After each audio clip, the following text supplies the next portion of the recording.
Hey guys, welcome back to another new video. So guys, আজি আমাৰ এই ভিডিঅ'টোত আমি মানুহৰ স্কিন কালাৰৰ বিষয়ে কথা পাতিম। এই যে কিছুমান মানুহৰ স্কিনৰ কালাৰটো খুব বেছি বগা হয়, কিছুমান মানুহৰ খুব বেছি ক'লা হয়, কিছুমান মানুহৰ ধৰক মোৰ দৰে মিঠা বৰণীয়া হয়। মানে কি কাৰণত এই মানুহৰ স্কিন কালাৰটো বেলেগ বেলেগ ৰঙৰ হয়, আমি তাৰ ওপৰতে কথা পাতিম। তো গাইজ, এতিয়া আমি অসমত বাস কৰোঁ। এতিয়া গোটেই অসমখনৰ জলবায়ুটো একেই। তো সেইকাৰণে অসমৰ মানুহবোৰৰ ৰংটো মানে গাৰ ৰংটো একে ৰঙৰ হ'ব লাগিছিল, হয় মিঠা বৰণীয়া, নহয় ক'লা, নহয় বগা, হয়নে? কিন্তু তেনেকুৱা হয় জানো? নহয়। কিছুমান মানুহৰ ৰং বহুত বেছি বগা থাকে, কিছুমানৰ মিঠা বৰণীয়া, কিছুমানৰ ক'লা। কি কাৰণেনো এই ৰঙৰ পাৰ্থক্য আছে, আজিৰ ভিডিঅ'টোত আমি তাকে জানিম। তো ব'লক আমি আজিৰ ভিডিঅ'টো আৰম্ভ কৰোঁ। তো গাইজ, এই যে মানুহৰ ৰং স্কিন কালাৰ, এই স্কিন কালাৰটো মেলানিন নামৰ এবিধ বিশেষ হৰমনে নিৰ্ধাৰণ কৰে।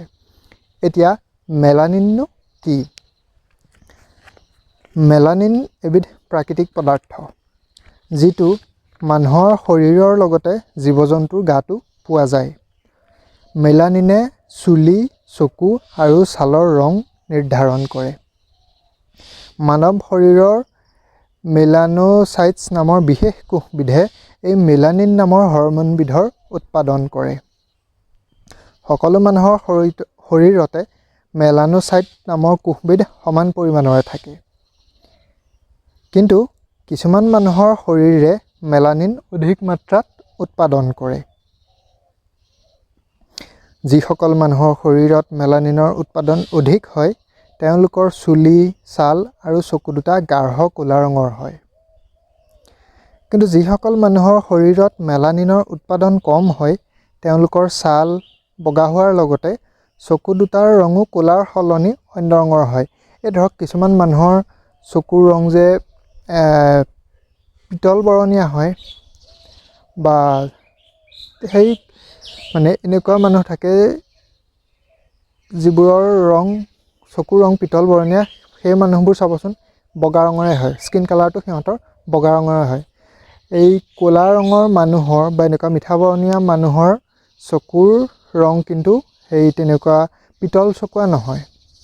অৰ্থাৎ যিবোৰ মানুহৰ চকু পিতল বৰণীয়া হয় বা যিবোৰ মানুহৰ শৰীৰটোৰ ৰং বগা হয়, সেইবোৰ মানুহৰ শৰীৰত মেলানিনৰ উৎপাদনটো কম পৰিমাণে হয়। বুজি পাইছেনে কথাটো? আৰু এজন মানুহৰ শৰীৰত মেলানিনৰ মাত্ৰা জিনৰ ওপৰতো নিৰ্ভৰ কৰে। যদি ব্যক্তিজনৰ মাক দেউতাকৰ শৰীৰত এক নিশ্চিত পৰিমাণৰ মেলানিন থাকে, তেন্তে ব্যক্তিজনৰ ছালৰ ৰঙো মাক দেউতাকৰ সৈতে একে হোৱাৰ সম্ভাৱনা অধিক থাকে। মানে এই এজন ব্যক্তিৰ শৰীৰে কিমান পৰিমাণৰ মেলানিন উৎপাদন কৰিব, এইটো জিনৰ ওপৰতো নিৰ্ভৰ কৰে। মাক দেউতাকৰ ধৰক জিনৰ পৰাই এটা সন্তানৰ মানে সৃষ্টি হয়, সেই সন্তানটোৰ শৰীৰে কিমান পৰিমাণৰ মেলানিন উৎপাদন কৰিব, সেই মাক দেউতাকৰ ওপৰতো সেইটো নিৰ্ভৰ কৰে। মানৱ শৰীৰৰ বিভিন্ন অংশত মেলানিন তৈয়াৰ কৰা কোষবোৰ পোৱা যায়। যেনে ধৰক ছালৰ আটাইতকৈ গভীৰ স্তৰত মেলানিন উৎপাদন কৰা এই মেলানোচাইটছ নামৰ কোষবিধ পোৱা যায়। চকুৰ চানি আৰু আইৰিছকে ধৰি চকুৰ এটা অংশত এই মেলানোচাইটছ নামৰ কোষবিধ পোৱা যায়। আৰু চুলিৰ লগতে কাণৰ ভিতৰৰ এটা অংশত মেলানোচাইটছ নামৰ এই কোষবিধ পোৱা যায়। আৰু তাৰ লগতে মগজু আৰু এণ্ড্ৰিনেল গ্ৰন্থি অংশতো এই মেলানোচাইটছ নামৰ এই মেলানিন তৈয়াৰ কৰা কোষবিধ পোৱা যায়। এতিয়া মেলানিন হৈছে ছালৰ প্ৰাকৃতিক ৰং। বুজি পাইছে কথাটো? মানুহ আৰু জীৱ জন্তুৰ চুলি, ছাল আৰু চকুৰ ৰং বেছিভাগেই নিৰ্ভৰ কৰে মেলানিনৰ প্ৰকাৰ আৰু পৰিমাণৰ ওপৰত। ঠিক আছে? এতিয়া ইয়াত এটা কথা কৈছে যে মেলানিনৰ প্ৰকাৰ আৰু পৰিমাণ। এতিয়া মেলানিননো কেই প্ৰকাৰৰ? মানুহৰ শৰীৰত 3 প্ৰকাৰৰ মেলানিন থাকে। প্ৰথমবিধ হৈছে ইউমেলানিন। এইবিধে চুলি, চকু আৰু ছালৰ ৰং তৈয়াৰ কৰে। দ্বিতীয়বিধ হৈছে ফিউমেলানিন। এইবিধে ওঠৰ ৰং নিৰ্ধাৰণ কৰে।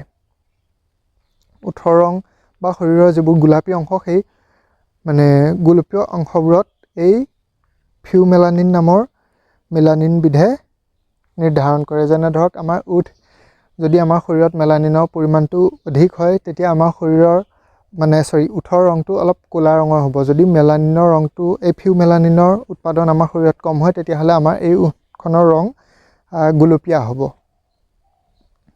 তৃতীয়বিধ হৈছে নিউৰোমেলানিন। এইবিধে নিউৰনৰ ৰং নিয়ন্ত্ৰণ কৰে, যিবোৰ হৈছে সমগ্ৰ শৰীৰলৈ বাৰ্তা প্ৰেৰণ কৰা স্নায়ুকোষ। তো আমি গম পালোঁ যে মানৱ শৰীৰত 3 প্ৰকাৰৰ মেলানিন থাকে। প্ৰথমবিধৰ নাম হৈছে ইউমেলানিন, দ্বিতীয়বিধৰ নাম হৈছে ফিউমেলানিন আৰু তৃতীয়বিধৰ নাম হৈছে নিউৰোমেলানিন। এতিয়া এই মেলানিন থকাৰ ফলত মানুহৰনো কি উপকাৰ হৈছে আমি সেইটো জানিম। মেলানিনৰ উপকাৰিতা। মেলানিনে শৰীৰক 2 ধৰণে সুৰক্ষিত কৰে।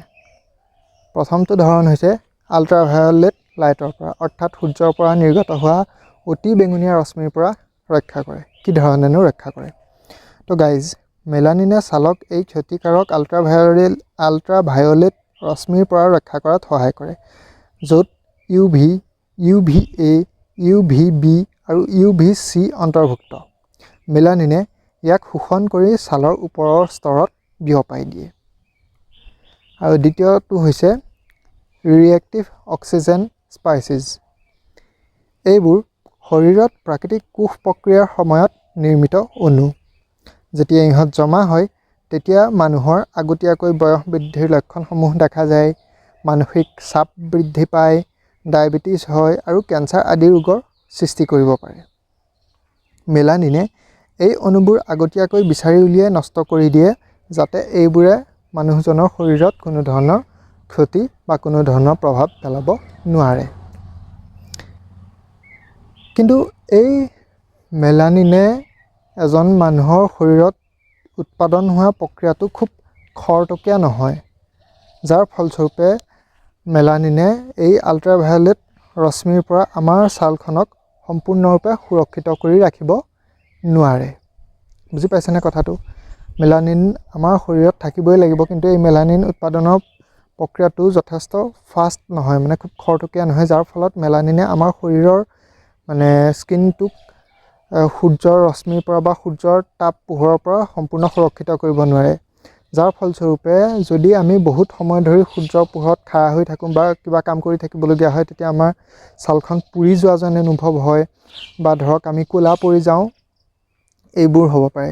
কিন্তু যদি মেলানিনৰ উৎপাদন খুব খৰতকীয়াভাৱে হ'লহেঁতেন বা ধৰক মেলানিনৰ উৎপাদন প্ৰচুৰ পৰিমাণে হ'লহেঁতেন, তেতিয়া আমাৰ বহুত সময়লৈ ৰ'দত ৰৈ থকাৰ ফলতো আমাৰ ছালখন পুৰি যাব নোৱাৰিলেহেঁতেন বা ধৰক আমাৰ ৰং সলনি হৈ নগ'লহেঁতেন, ক'লা পৰি নগ'লহেঁতেন। তো এইটোৱে আছিল মেলানিনৰ ওপৰত এটা ভিডিঅ'। আপোনালোকসকলে চাই কিবা এটা শিকিলে, বুজিলে, জানিলে। গম পাইছোঁ যে ভিডিঅ'টোত মই আপোনালোকক কিমান ভালদৰে এক্সপ্লেইন কৰি বুজাই দিব পৰা নাই। তথাপি কিবা এটা আপোনালোকক ইনফৰ্মেশ্যন দিয়াৰ চেষ্টা কৰিলোঁ। আপোনালোকসকলে ভিডিঅ'টো চাই ভাল পালে, যদি ভাল পালে ভিডিঅ'টো লাইক, কমেণ্ট, শ্বেয়াৰ কৰি চেনেলটো ছাবস্ক্ৰাইব কৰিবলৈ নাপাহৰিব। লগ পাম এটা নতুন ভিডিঅ'ত, তেতিয়াহ'লে বাই বাই।